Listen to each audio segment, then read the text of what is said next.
Hey, good evening, everyone. Welcome to PBR Monday.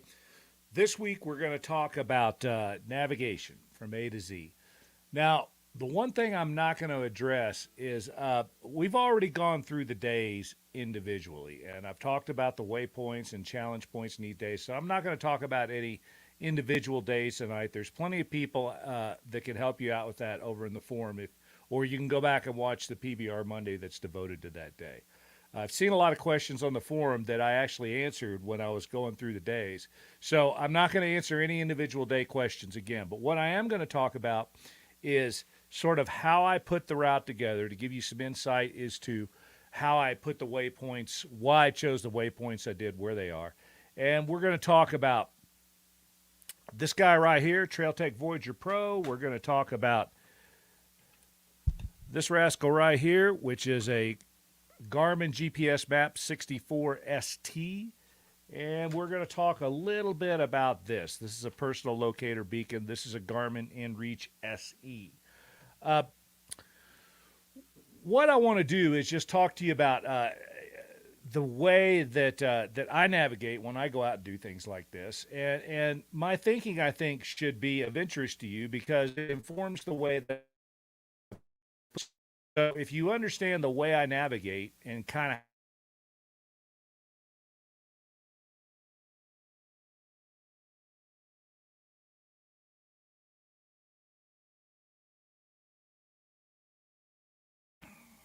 there we go. Looks like we're back now. I hope that our connection is stable tonight. Anyway, so uh, let me just bring in something here right in the beginning. Um, this is a, let me just bring it in the whole screen here. The software that I use to put together the route starting this year is CalTopo. And CalTopo, there's all kinds of brilliant programs out there that about do the same thing. CalTopo had a couple of features that I liked a lot, so it's what I adopted to do it. And someone's going to say, well, if you're using CalTopo, why don't you just give us access to your site and then we can get the waypoints directly from your CalTopo site? I'm not going to do that because everything on CalTopo is a work in progress. When I'm finished, I upload it to motorcyclejazz.com. So, and I'm gonna continue that practice. The stuff on CalTopo, I reserve the right to always go in and edit and change without saying anything to anybody about it. But the stuff that I put up on motorcyclejazz.com is the real deal. So, um, well, let me get back to this a little bit. One thing, let me go in and work on this file here a little bit. There's something that I wanted to show you right here on this file. Let me blow it up and see if we can see it. So this is one of the day one waypoints. And this is one that people ask me a lot about. They go, I think that waypoint is misplaced.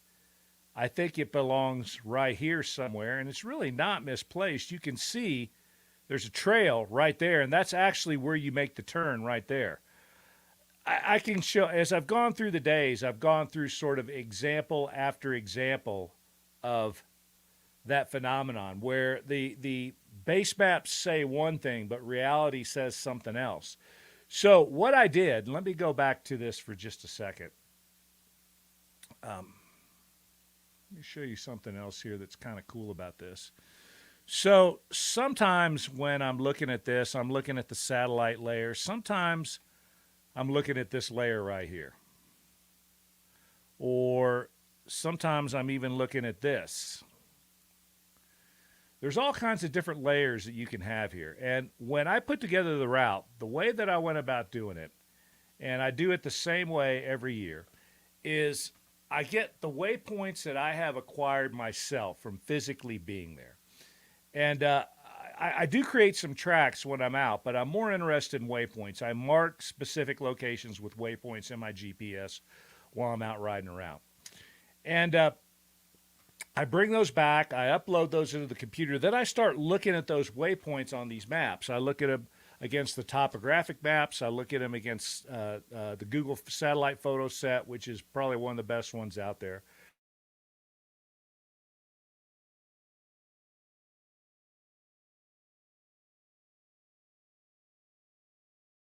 on going. If the audio drops or if the video drops, it drops. But anyway, what I do is I try to do a reality check. I think the aerial photos are probably the best ones, but that's not always correct either. Sometimes there's some drift in those aerial photos.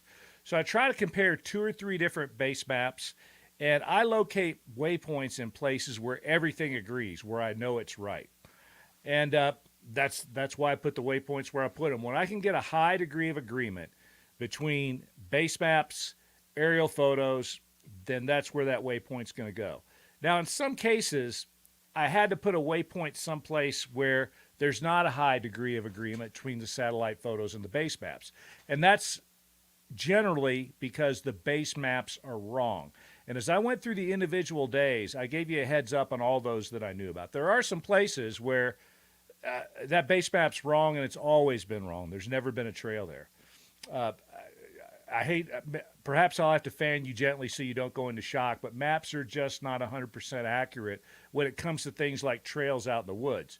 You know, something like an interstate, you know, you can pretty much count on the fact that it's going to be the place where the map says that it is. But these trails way out in the woods, that's a little bit of a different proposition. The 7.5-minute topographic maps are generally pretty good, but they're old, they're outdated, and trails change over time. So a lot of times when people that make trails go to the ArcGIS layer and they put the trail in, you know, they're looking at an older map and saying, well, I think this is actually where this trail goes, and that's just not true. So for me, the satellite photo is typically the best thing, but those aren't always 100% reliable either. So I always try to cross-check between a couple of different map sets and the aerial photos, or the satellite photos very specifically. Those are the best ones. And generally speaking, when I do that, when I go out in the woods, as long as my GPS unit is functioning correctly, that waypoint is within a meter of where I said, or where I thought I was putting it. It's almost always there. Now, one thing that we're going to talk about tonight is that these GPS units are not perfect. They're really good. They're way better than the GPS units in your cars. They're way better than the GPS units in your phones, which use chipsets that are not as good as the chipsets in either this, or certainly not as good as the one in this. These are very, very accurate. As long as these can see enough satellites, it's going to put you within a meter of where you need to be. They guarantee 3-meter accuracy, but with a clear view of the sky, I've never seen it. 3-meter accuracy would be something that would scare me with a clear view of the sky. Typically speaking, these things will put you right where you need to be. When I look at my tracks that come out of my Voyager Pro or that come out of this Garmin unit right here, I can tell you which side of the trail I stopped to get off my motorcycle to take a whiz. That's how good they are. But one of the things that you have to worry about a little bit, and you have to worry about it with this a little bit more than this, is that, you know, depending on their view of the sky, they can drift a little bit. Now, this is the best motorcycle GPS unit I've ever used. This TrailTech Voyager Pro is just fantastic. I know that I push the heck out of these things, but it's because I think they're great. You know, it does more than just GPS. It's kind of an entertainment center. You can use it for communications. It's got the buddy tracker on it. It gives you tons of useful information about your motorcycle. They're rugged as all get out. Some of the mounts aren't any good. You want to get the billet mount. The plastic mounts will break. But I don't even use like the billet cradle that comes with them or anything. I have the billet mount, and you can hit these things with a hammer and you won't break them. You got to hit them really hard with a hammer before you'll break them. That doesn't mean if you toss your bike off a cliff and then drag it back up over rocks, it's not going to get dinged. But I've trashed these things. I have several of them, and this one's 4 or 5 years old. It still looks pretty good, and since I'm a terrible rider, I fall off my motorcycle a lot. This thing gets dinged a lot, and it's still in excellent shape. So they give you tons of useful information besides navigation. The buddy system is really good, and we'll talk about that in a few minutes. I think it's a really good GPS unit. In terms of motorcycle GPS units, this is the best, most accurate one I've ever used. If you deploy the external antenna, it's incredible. If you deploy the external antenna, which I don't think they sell with this unit anymore, I think you have to buy it extra, it's as accurate as one of these. And these are super accurate because it's got an antenna in it, a really good antenna and a really good chipset in it. This has the chipset, but it lacks an external antenna unless you buy the add-on. Now, I don't use the external antenna with this, and I think it's fine. Even without the external antenna, this thing works great. The only guy I know that runs the external antenna a lot is Jimmy Lewis. He runs them in all of his. Jimmy usually runs with two Trailtech Voyager Pros when he's out, or that is a setup I've seen him use in the past. He has one zoomed way in and one zoomed way out, and that's not a bad way to do it at all. This thing has some features, aside from the fact that it's tough and it does things besides just GPS. It tells you about your bike. It's a communications center. It's a really accurate GPS. It's got a screen, and my camera, I'm getting a new camera next week, but the camera that I've got, I noticed today, doesn't really show this very well. It looks a little bit blurry. But this screen is really easy to read at all angles, and Trailtech put a lot of work into that. It's one of the reasons it took a while for this thing to get out, because they spent a lot of time working on the technology and the screen. You can see this thing just as easily at high noon with the sun beating right down over your shoulder on it as you can at 2 in the morning. And the thing I really like about it is the way I have it mounted, I could easily see it when I'm standing up. So I don't have to sit down to really get a good view of the screen. I do on any other GPS, including this. I have to kind of have to be seated. The sun can't be beating straight on the screen.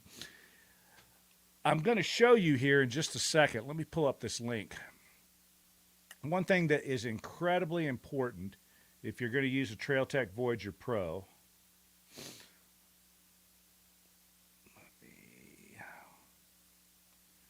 me get this up.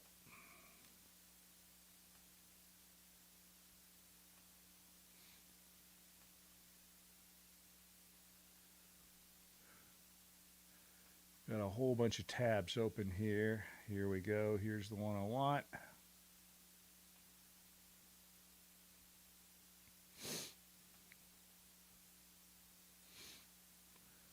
Come on now. There we go.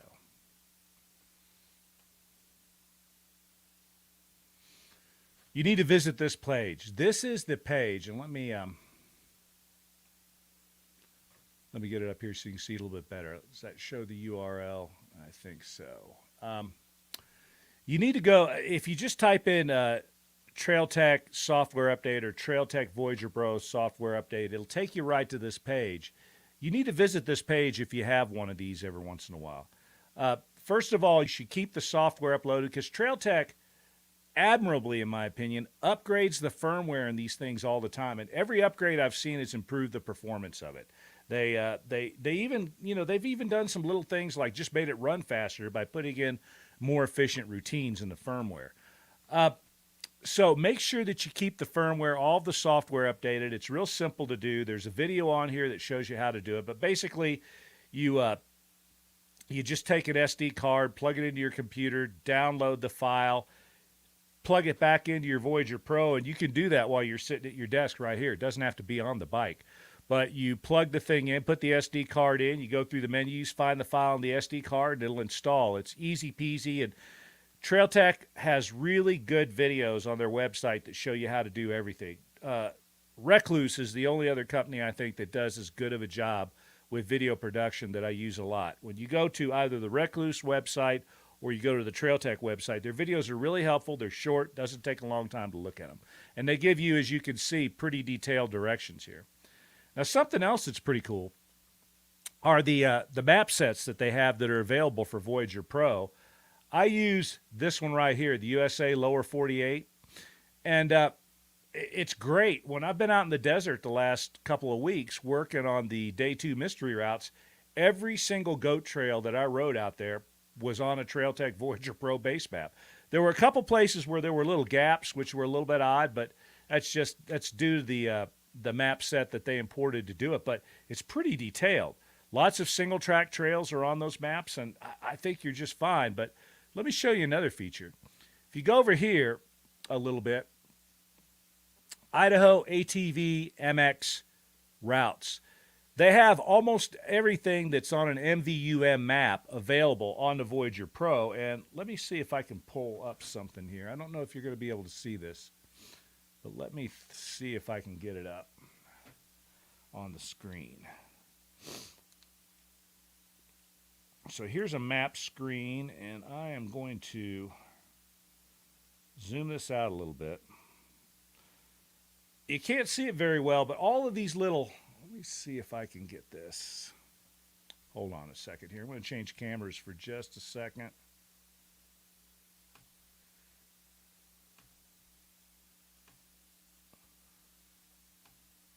There we go. So will that work any better? No, it's just the lighting. The lighting's knackering me, but all of those, all of the trail maps,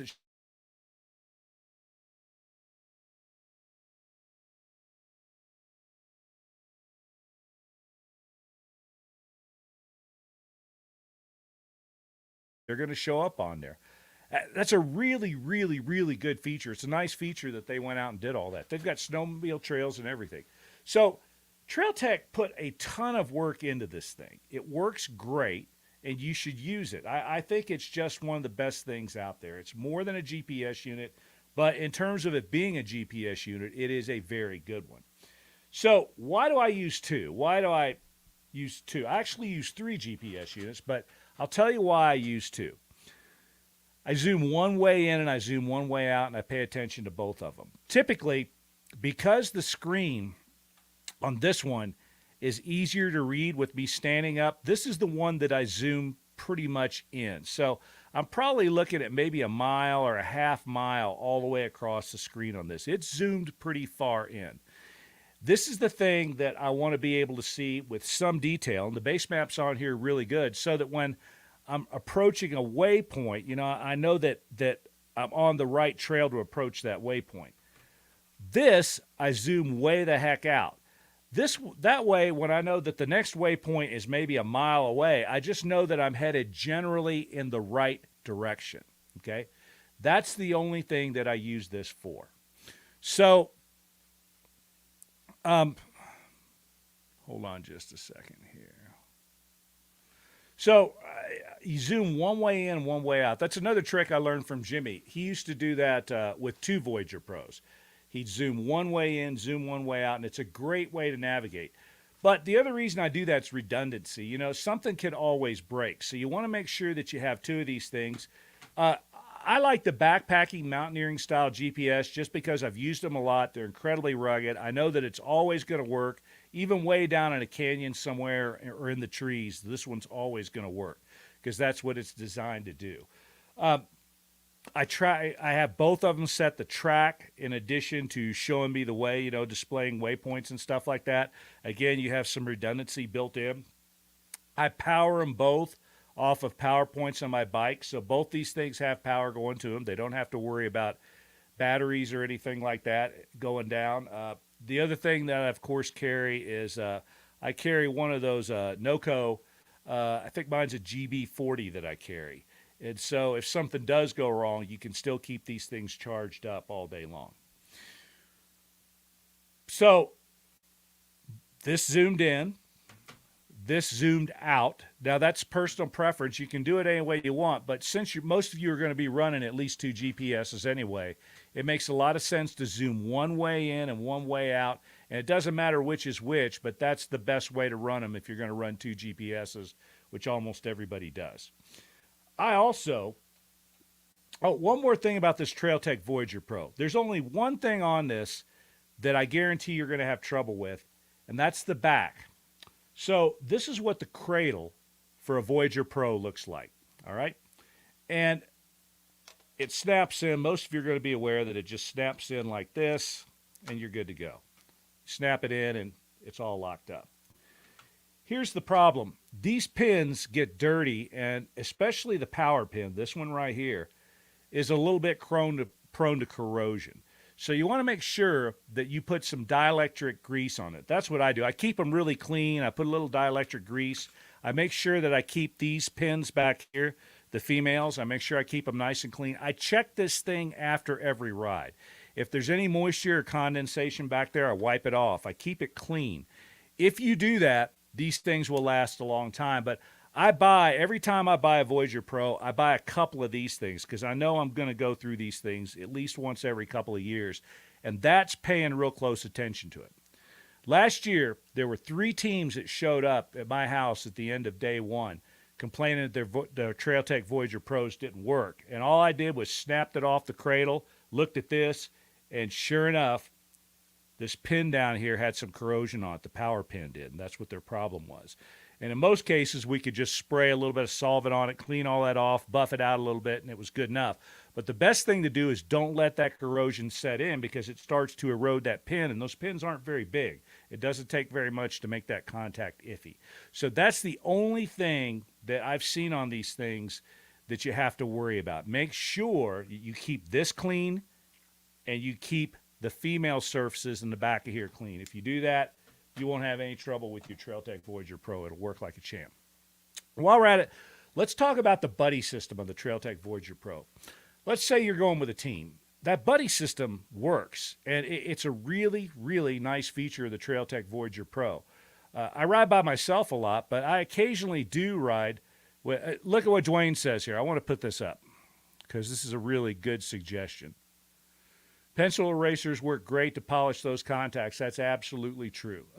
In fact, I have pencil erasers in my shop. The great big gum ones work really well to get at stuff like that. But the little ones that are actually on the back of a pencil are nice because you can get them right in and get the individual pins.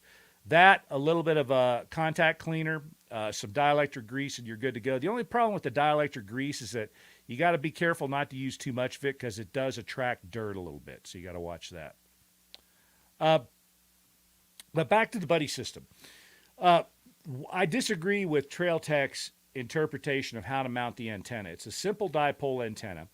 And I was going to get a picture and bring it, but I got sidetracked today. There's big fires burning here in the valley today. So I've had a lot of excitement in the last week. Those of you who follow me in social media know that we had one that was started 10 feet from my fence line a couple of days ago. We got that out pretty quick, but there's big fires burning all over the place. We have a huge heat wave coming through here, and it's some serious stuff. And on that point, do not be the first person that rolls in here without a spark arrestor in your bike. At the very least, I'm going to check them this year too. I'm going to check them just like they do at a race. When you roll up, before you get your day two stuff, I'm going to look at your nav and I'm going to make sure that everybody's got a spark arrestor in their bike because it's irresponsible to be riding in the woods, especially this summer, as dry as it is around here, and as big of a problem as fires are likely to be without a spark arrestor. So don't get caught without one. When you use the buddy system, the antenna that they use is a simple dipole antenna. Now, a dipole antenna just means that the signal oscillates up and down the antenna like this. And TrailTech wants you to mount it vertically. I disagree with that. And many of you know I'm a physicist, and antenna theory is something that I spent a lot of time in. I worked for NASA. One of the things I did was work on waveguides for antennas. So it's something that I know a little bit about professionally. What they use is a simple antenna, and they use a frequency that's typically a marine frequency. So if you're using that antenna and that frequency in a boat, it makes really good sense to mount it the way TrailTech suggests that you mount it. The polar pattern of that antenna looks sort of like an hourglass, all right? It's sort of skinny in the center, and then it bulges a little bit at the top and the bottom.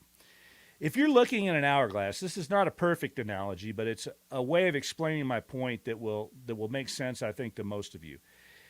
What's the best way to look at an hourglass? Is it to look at it from the top or the bottom, or is it to look at it from the side? Well, if you're looking at it from the side, you see a pretty big cross-section of an hourglass. If you look at it from the top and the bottom, you see a much smaller cross-section of the hourglass, and it's more difficult to see, especially at a distance. Well, antenna polar patterns work the same way. It's just a simple dipole pattern, so it looks a lot like an hourglass. If you mount the thing vertically, what happens is it spreads out like it's a barrel. It looks just like a series of barrels that are set concentrically with each other, and they get bigger and bigger and bigger. So it's got great spread off to the sides, but it's got almost no spread up and down, okay? The spread is off to the sides, but it's not up and down. Well, when you're riding in uneven terrain, if you're riding in Kansas, or if you're in a boat on a lake or an ocean or a river somewhere, water's flat, right? So it's okay for it to spread out to the side. It doesn't have to spread out vertically very much at all, because hopefully you're not transmitting down into the water. That doesn't do you any good. and probably you're not going to be way up in the air either. You're going to be at the same level as that has a unit like that. But when you're riding in the mountains, that's not true. You know, you're very likely to be at a different elevation than the people around you. The other thing is when you're riding in the woods, if you have the thing mounted the way that they suggest, which is vertically, so that the antenna's like this, the trees actually serve as polarizers, and they cut down the signal strength a little bit. Now, I'm not just talking out my bum here. I measured it because I have several of these units. I've set up the buddy system. I've gone out and made some measurements. You're way better off mounting the thing vertically. So the thing looks like a T. If you look at the antenna, it's got a short stubby piece that goes in, then it's got two long antenna pieces. Make sure the two long antenna pieces are mounted vertically. But that's just for you and your Tour of Idaho team. You know, since Trail Tech tells everybody to mount it horizontally, in most cases, you would probably want to mount it horizontally because the worst thing is for yours not to be mounted the same way as everybody else's. Then it about doesn't work at all. But for the Tour of Idaho, you know, just unstick the thing from wherever you have it mounted. You know, it's got to be mounted vertically anyway, so you've probably got it mounted on your headlight or your number plate or something like that. And mount the thing so it's vertical. You'll get much better distance out of it in the woods. You will be able to go out. You'll be able to get a lot farther away from your buddies and still see them on that buddy screen. So that's Martin the Nerd's tip about that. Does it do any good, David Green says, to download the U.S. map from Trail Tracker? Is already preloaded? Mine came with it preloaded, David, but I don't know. You know, I had a pre-production model. I got an early release model straight from Trail Tech. It doesn't hurt to download it anyway. I download them all the time just to make sure that there's not something I'm missing. So every time I go in there to do an update, which I do twice, 3 times a year, whenever Trail Tech sends out an email, I download a new base map, I download the firmware updates, the software updates, and I just update the whole thing because it really doesn't take any more time to install a new base map than it does to update the firmware. So you might as well do it all at once. So we talked about the Voyager Pro, why I like it, what I think it's good for. We talked a little bit about, you know, your secondary GPS unit. And, you know, I'm real big on this, but most people like more motorcycle-specific units. Garmin makes some really good ones that I think are just fine. Some people bring automotive GPS units. I don't think as much of those. And I definitely disagree with the idea of using your cell phone as any kind of a primary GPS. And again, I have a qualified reason to make that statement. I know what chips they use in these things. This is a dynamite GPS chipset. It's meant especially for this. The chipsets that are in cell phones vary in quality, but none of them are set up to be first and foremost GPS units. The cell phone has many ways of figuring out where it's at other than just the GPS chipset. So it works fine for most people because most of the time it can triangulate. It can ping cell towers. It can look at different radio signals, all the things that cell phones can do. And it can use the GPS unit. So it's incredibly accurate when it's doing all those things at once. But you get a cell phone way out in the woods, and the only thing it can rely on is that GPS chipset, then all of a sudden they don't work so good unless you pair it with a GPS unit. Now, this is the Garmin Inreach SE Plus, and it's my personal PLB. This is sort of the mid-level unit. They make one that's bigger and badder than this one, but the one that they make that's bigger and badder is also a fully functioning GPS unit, so it would replace something like this. Since I already have this, and I already have this, I don't need that in this.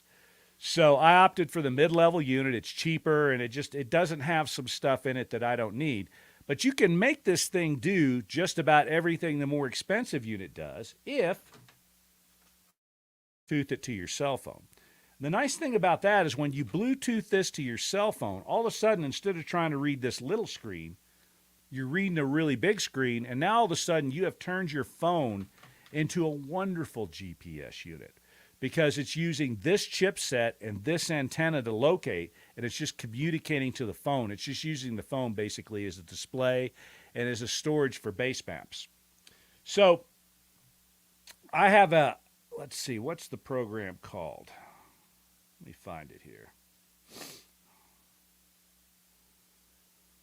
Should have looked all that stuff up before I came on, but again, it's been an exciting day. Earthmate. Okay. I use a software program called Earthmate, and I have basically all of Idaho loaded in my phone at 7.5 minute topographic resolution. So when worse comes to worse, I can look at my cell phone, find myself on a 7.5 minute quad, but it's not my phone's GPS that's doing it. It's this that's paired with the phone. So those are the three ways that I keep track of myself on the tour. The Trailtech Voyager Pro and the Garmin GPS 64 ST are on the handlebars. They're rugged units. They'll take lots of abuse. You're going to be just fine with those out in the handlebars. As I've told you before, I think you should keep your cell phone tucked away safely. I've got a spot inside of my climb jersey that I wear that's set up especially. That's the only thing that does. It holds that cell phone. It's underneath either the straps of my backpack or my vest, whatever I'm wearing. It's in a knife-safe place. Despite the fact that I've taken epic 5-star tumbles all over the world, I've never damaged my cell phone. And sometimes I carry it in my vest, but when I carry it in my vest, I've got a little case that I put it in so that even if I get thumped with a tree or something like that or fall and land on a rock, it's not going to damage the phone. When you damage your phone way out in the middle of the woods on the tour of Idaho, you're basically knackered. And if you don't believe me, talk to Brett Asper or anybody else that's damaged or lost a phone. It's kind of a tour-ending event. And if you call me and say, hey, can I get my wife to bring me a spare? The answer is no.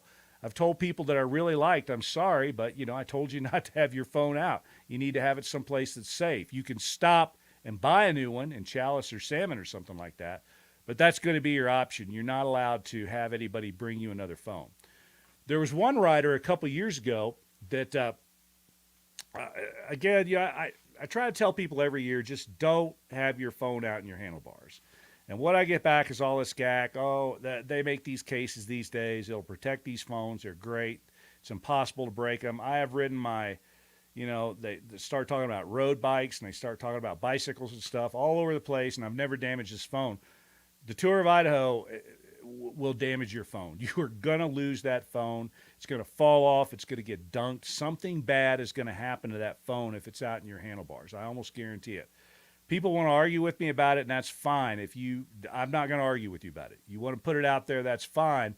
But there was a guy 2 seasons ago that broke 2 phones on the first day. He augured in really early in the day and broke one phone, and then I think he dunked the other one. I forget exactly what happened, but he trashed 2 phones in one day. And he was one of these kind of guys that was just telling me, oh, these phones are great, and if you have them in a good case, nothing bad's going to happen. Do not keep your phone safe somewhere. It's your last line of defense should something go wrong.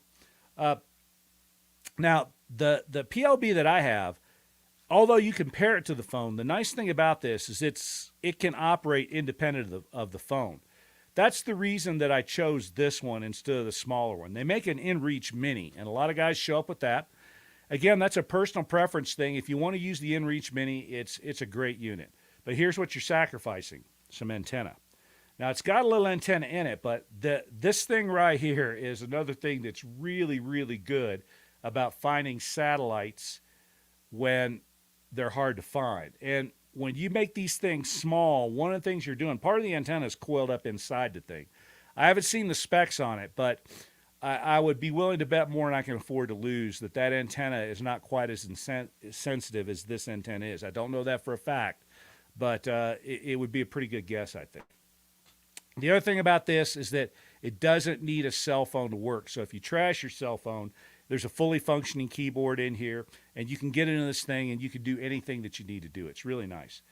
I've told you all before, I subscribe to a premium Garmin plan with Medevac insurance. I make sure I keep it all up to date and everything. Please make sure you do that.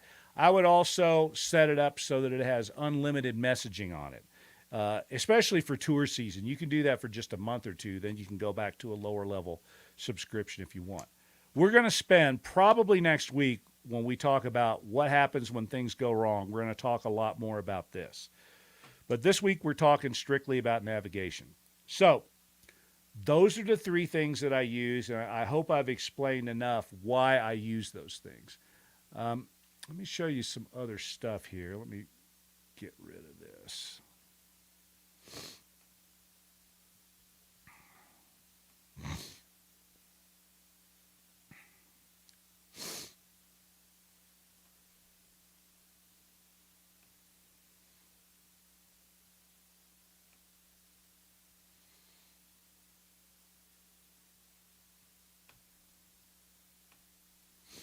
So this is a Garmin page for the GPS Map 64 ST. See, it's a sort of a medium priced unit. I really like it a lot. I've had this one for 5 years, and it's been Johnny on the spot. It's never let me down. The other thing I wanted to show you, let's remove that. Bring in one more here.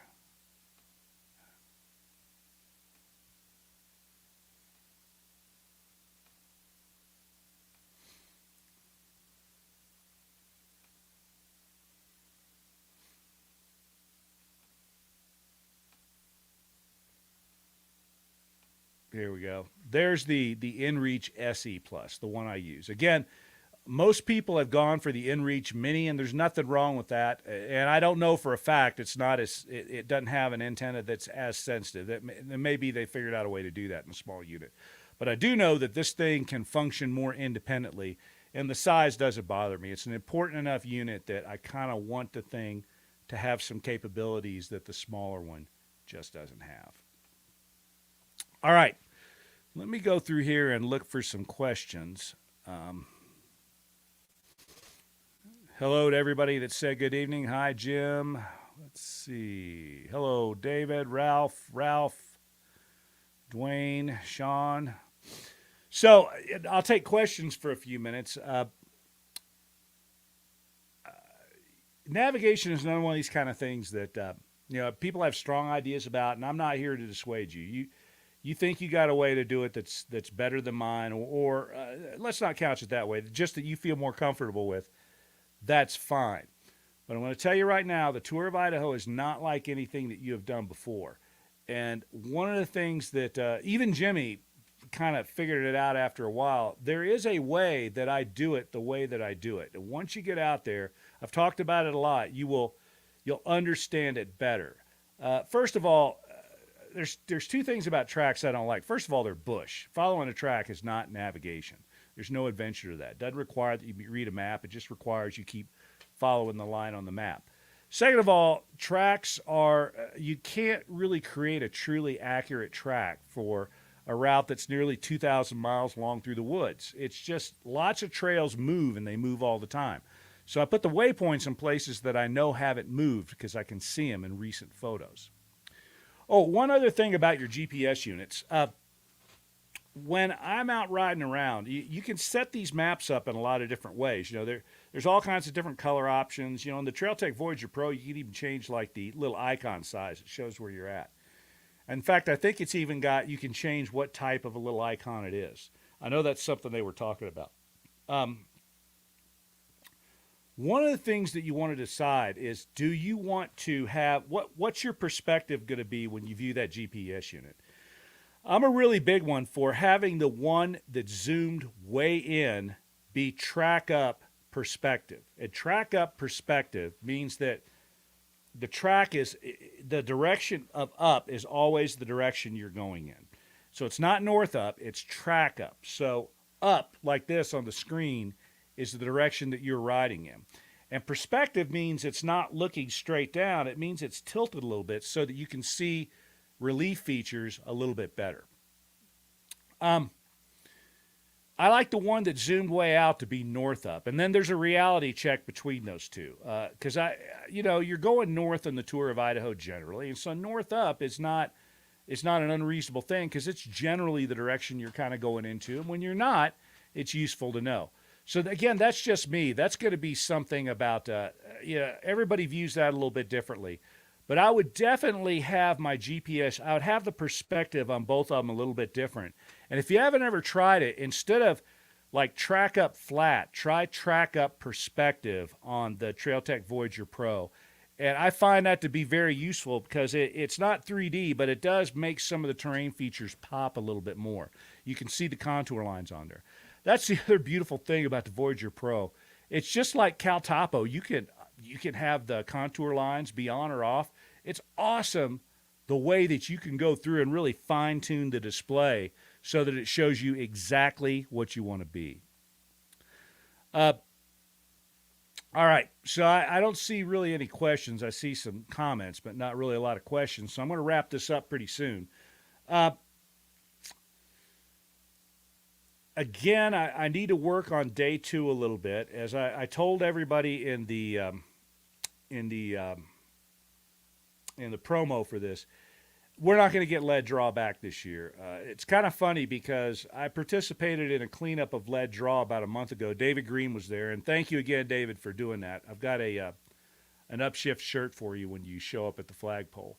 Uh, when I talked to the lady ranger that was there that day, and she's new to the area, and she's just as nice as she can be. But it was kind of funny because I don't think she understands fully what NEPA is all about. And she was just convinced that they were going to get lead draw. After closing lead draw, they would be able to get an alternative trail in time for this summer. And there's no way on God's green earth that's going to happen. You're going to have to NEPA the thing because it's more than just a relocation. It's a reroute, and that requires a NEPA, and that takes some time. And I also told her it was my opinion that environmental groups would sue because they always do. And so it was just a fantasy that it was going to get opened by this summer unless they just decided to drop the closure. And I don't think they're not going to do that.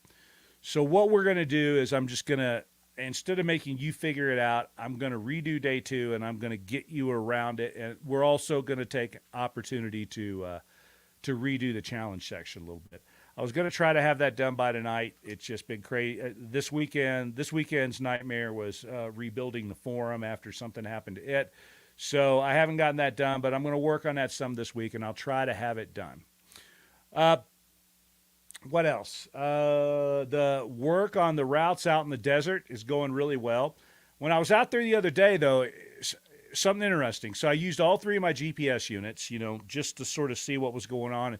Since I was out in the desert, and I wasn't riding anything really hard, I actually had my phone out a lot just because I wanted to compare the accuracy of the three GPS units. The phone, when it was paired with the Garmin Inreach SE, was just as accurate as anything else. Whenever I turned it off, though, and just had it rely on the phone's chipset, it was all over the place. It would frequently be a quarter to a half a mile off. It was really slow to update. It just doesn't work as well. But something I found pretty interesting out there is it's the only time my TrailTech Voyager Pro has not been dead on. I didn't have the external antenna, and it's the first time I've ever seen it drift. And so I've been out there 3 times so far this year now, and on one of the days, I think it was the second day I was out, I noticed that it was a systematic error, but it was a persistent, the way I was consistently, I should say, all day long, about 10 meters south, or I was actually 10 meters north of where my Voyager Pro said that I was. Not 10 meters. 10 meters is wrong. About 3 meters would be more like it. About 10 feet. That's what I meant to say. So I was about 10 feet off consistently all day. Now, it doesn't sound like a lot, and it's really not a lot because the D2 Desert is the Idaho equivalent of the Bermuda Triangle, I guess.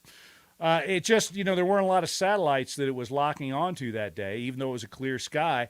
And so you start to see, all of a sudden it starts to wander towards the outside of the envelope for accuracy.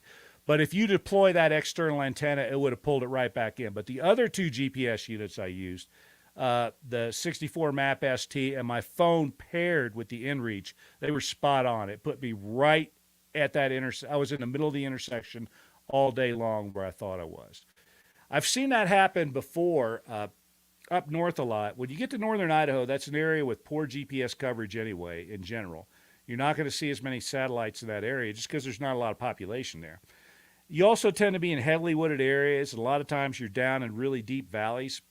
And I watched a GPS unit once up on Windy Bill Trail jump back and forth between on the trail and a long way off the trail, like 50 to 100 yards off the trail.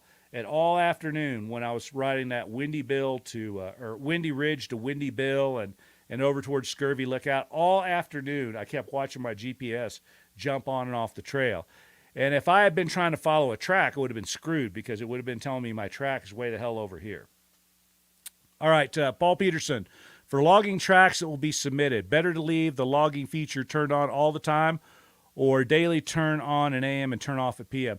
I leave it on all the time. TrailTech Voyager Pro, that's the default. So that's another thing that's incredible to me. We had some guys a couple years ago. They were named in that rant I went through the other day One of them had a TrailTech Voyager Pro. The default is track logging. You have to go in and defeat that. You have to turn it off. So when these guys said, we don't have, we don't have a track. It's another one of these kind of things that boggles the mind. In many GPS units, the default is that it logs all the time. Now, you may have to name the track before you can extract it from the GPS. You have to do that in the Voyager Pro.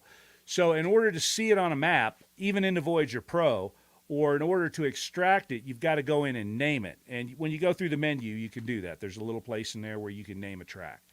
So, Paul, what I would recommend that you do is just leave logging on. Make sure it's set to on, which is the default. But it doesn't hurt to check.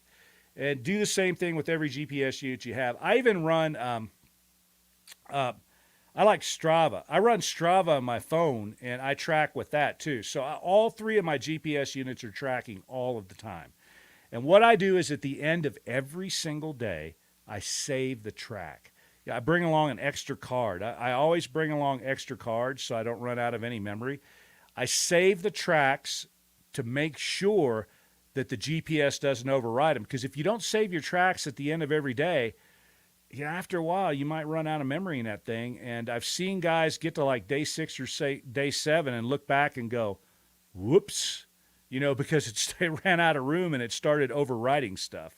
So be darn sure that you save your tracks at the end of every day, and make sure you practice this too. When you're out doing your training rides, make sure that you get into the habit of making sure the thing is logging at the beginning of the day. At the end of the day, name the track, save it, pull it out, stick it in your computer, make sure that the whole process works. It's easy peasy if you understand what's going on, but you'd be amazed at the number of people that somehow, under the pressure of the tour, and the tour is a lot of pressure, so it's easy to make a mental error or something like that, but you'd be amazed at the number of people because they did something really boneheaded. Kerry Barton, up north, satellite weirdness is the perfect example of why doing your route study and looking at the imagery is so huge for your success. You have to know, let me just put it on the screen. It's kind of long, but it's a good statement. Yeah.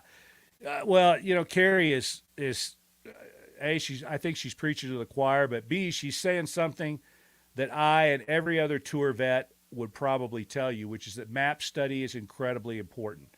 That's another reason this year I eliminated tracks. I said, and by the way, for those of you who don't know, don't show up here with a track. That's a DQ. No tracks. You navigate from waypoint to waypoint. And the reason that I am doing that is not because I don't like you. It's because I do like you and I want you to finish. And when I look at navigation errors in the past, it's always come down to one thing, and that's that somebody created a track that wasn't right.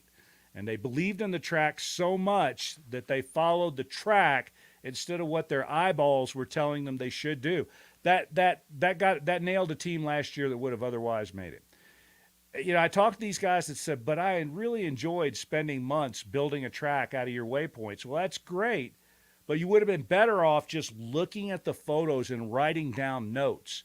You can set alerts in GPS units that'll beep when you're approaching a waypoint. You can make your own route book. A lot of guys do that. They sit down, they make notes, and I do that. And every morning when I get up, I look at those notes. While I'm drinking my coffee in the morning, I go through those notes so that I know that, look, at this place, there's something that I need to pay attention to. The challenge points are often, as I said, the challenge points and the selfies are there to make you stop occasionally, to get into the habit of stopping and doing a reality check. Where am I at? Am I in the right place? Is everything working the way it should be? So even though many of you are fighting this, I'm doing you a favor. And I think that there will be far fewer teams this year that will get knackered because of navigation errors than have in the past, because I'm forcing you to actually navigate this year. Find your way from one point to the next. Why do you need to follow a route or a track when you're on a single track trail going through the woods? You ride the trail. That's all you have to do. I put a waypoint that shows you where the beginning of the trail is. I put waypoints any place I think you might get confused. Other than that, just go where all the tire tracks are. That's all you got to do. When we went through the days one by one, I told you the places where there are like there are a couple places, typically not on single tracks, but there are some places you show up and there are these weird five-way intersections. And I told everybody those as I went through day by day. This is a place you have to watch for. And also, if you've been studying the placement of the waypoints, it's never in the middle of that five-way intersection. It leads you. It's slightly up in the direction that you want to go. It's a way better way of finding your way on something this long and this complex, and it's real navigation. It's not just sitting there like an idiot following a red line on a map. Think about the stories you read about all the time of people that drive trucks in the rivers and stuff because that's where their GPS said to go. I know you all laugh at that when you read about it in the newspaper. Tour of Idaho people have done the same thing. Every year there is a team that rides off a cliff or rides down into some impossible to get out of valley because they believed this track that they were trying to follow, sometimes not even one they created, sometimes one they got from somebody else, instead of what their eyes in front of them are plainly saying. The only place the trail's hard to follow, we've told you about in the written description, and I talked about when I went through day by day. In general, you get on those trails, you ride from one end of the trail to the other. If there's an intersection, there'll be a waypoint there telling you which way to go. So if you embrace this method of navigation, you're going to be just fine. Hey, the celebrity's here. How you doing, my friend? So, Juan, while I got you in there, I saw the stuff that you and Jeff posted. It's fantastic. So what I want to know is, when are you and Jeff going to come up so we can fly over the entire tour and take aerial photos? I think I could probably figure out a way to fund that. I know that nav fuel would probably be av fuel, would be a little bit expensive for that venture, but that's something we should talk about sometime because I think it would be a really fun project. It's probably also something we could do like in October or early November before the snows hit, when the leaves are off the trees and stuff and we get some pretty good visibility. I think that might be a fun project. So it's something I'll reach out to you and Jeff and we can talk about potentially doing that sometime down the road. Because if I do it with my little drone, whatever time it would take us to do it in an airplane, it would take a lot longer than a drone. But I agree it would be cool. All right. If there are no other questions, my kids just got home and I want to spend some time with them before they go to bed. So I'm going to sign off for tonight. Next week, I'm going to have a guest, and the topic of next week is going to be what to do when things go wrong. We're going to spend a whole hour with that.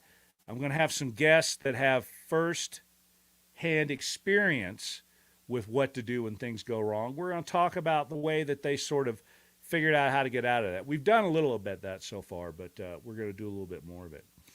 Wish me luck. There's fires burning around here everywhere, and I'm actually not happy. I think that this may be the one summer I'm going to regret living kind of out in the sticks. I've got a pretty good defensible perimeter around my place, but we're running out of water up here too. It's getting pretty burly. Again, do not show up here this year without a spark arrestor. The loss of a challenge point may be the least severe thing that I do about that. One other thing before I sign off tonight, I want to make it clear that there are some things I've asked everybody to do that I expect you to do. And so far, it's been mostly carrot and not a lot of stick.